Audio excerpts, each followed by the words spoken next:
One సైడే అన్నట్టుగా ప్రతి సమావేశంలో జగనే మాట్లాడారు. ఆయన చెప్పిన తర్వాత ఇంకెవరూ మాట్లాడరు. ఇప్పుడు పరిస్థితి మారింది. పార్టీ ఎందుకు ఇంత దారుణంగా ఓడిపోయిందో తెలుసుకోవాలంటే కార్యకర్తల గుండె చప్పుడు కూడా వినాలి జగన్. అప్పుడే పార్టీని పునాదుల దగ్గర నుంచి బలంగా నిర్మించుకోవచ్చు. ఎంతసేపు నువ్వే మాట్లాడితే ఎలా? వాళ్లతో మాట్లాడించాలి. వాళ్ళు చెప్పింది కూడా వినాలి.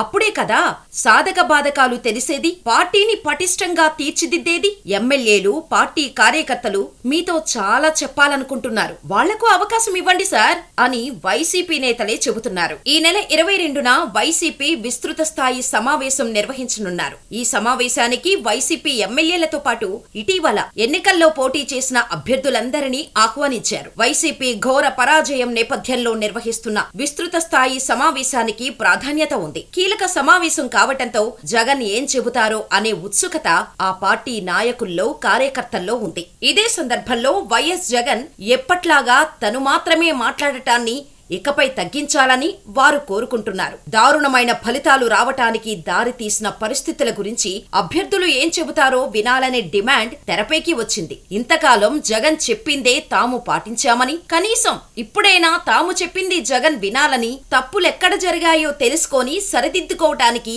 ఇదే మంచి అవకాశమని వైసీపీ అభ్యర్థులు అంటున్నారు. గత 5 ఏళ్లలో జగన్ ఎప్పుడూ ఎవరి మాట వినలేదని వారు గుర్తు చేస్తున్నారు. ప్రతి సమావేశంలోనూ ఆయన మాటల్ని వినడం తప్ప నోరు తెరిచి క్షేత్రస్థాయిలో ఏం జరుగుతున్నదో చెప్పే అవకాశం రాలేదని వారు అంటున్నారు. వన్ మ్యాన్ షో వల్లే వైసీపీ దారుణంగా దెబ్బతిన్నదని వారు అభిప్రాయపడుతున్నారు. ఏ పార్టీలో అయినా భిన్నాభిప్రాయాలకు చోటు ఉండాలని, అప్పుడే ప్రజాస్వామ్యం బతికి ఉంటుందని వైసీపీ అభ్యర్థులు చెబుతున్నారు. వైఎస్ జగన్ లో పెద్ద లోపం ఇతరుల అభిప్రాయాల్ని తీసుకోకపోవడమే అని చెబుతున్నారు. ప్రతి సమావేశంలోనూ జగనే ప్రధాన వ్యక్తిగా తాను ఏం చెప్పదలుచుకున్నారో చెప్పేసి వెళ్లిపోవడం ఆనవాయితీగా వచ్చిందని వారు అంటున్నారు. ఇప్పటికైనా వైసీపీ సమావేశాల నిర్వహణ తీరులో మార్పు రావాలని ఆ పార్టీ నాయకులు కోరుకుంటున్నారు. అభిప్రాయాల్ని వెల్లడించడానికి ఏ మేరకు అవకాశం ఇస్తారో చూడాలి.